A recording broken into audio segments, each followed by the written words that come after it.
Our CBS News confirmed unit spoke to several women in the military who are uncomfortable with President-elect Trump's defense secretary pick, Pete Hegseth, and his previous statements about women serving in combat.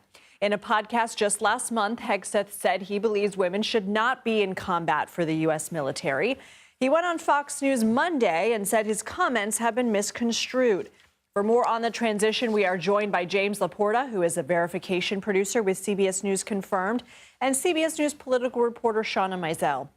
James, we start with you. Thanks for being here. What can you tell us about your new reporting? Sure. So what's important to understand is that since Pete Hegseth was named to be President-elect Donald Trump's pick for defense secretary, there's been this debate on what does Pete Hegseth mean when he says, when he talks about women in combat roles.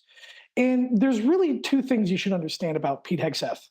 In Pete Hegseth's ideal world, women would not serve in ground-based direct combat roles. And what I mean by that is I'm talking about units like the infantry, special operations, armor units like tanks, even the artillery. That's his ideal world.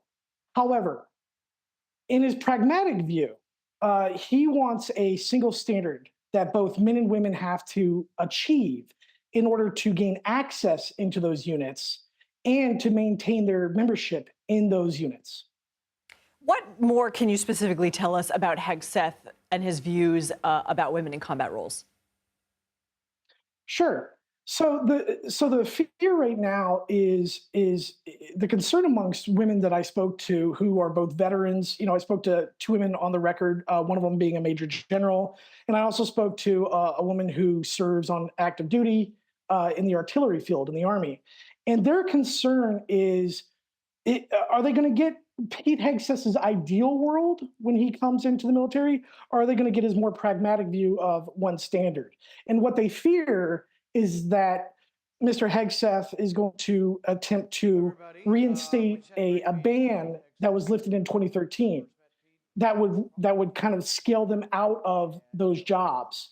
Now, I will say Mr. Hegseth and his attorney have said, look, all we're trying to do is to maintain a standard and to where standards aren't lowered, and that if women meet the standard, they can stay. All right, James LaPorta, thank you. Thank you.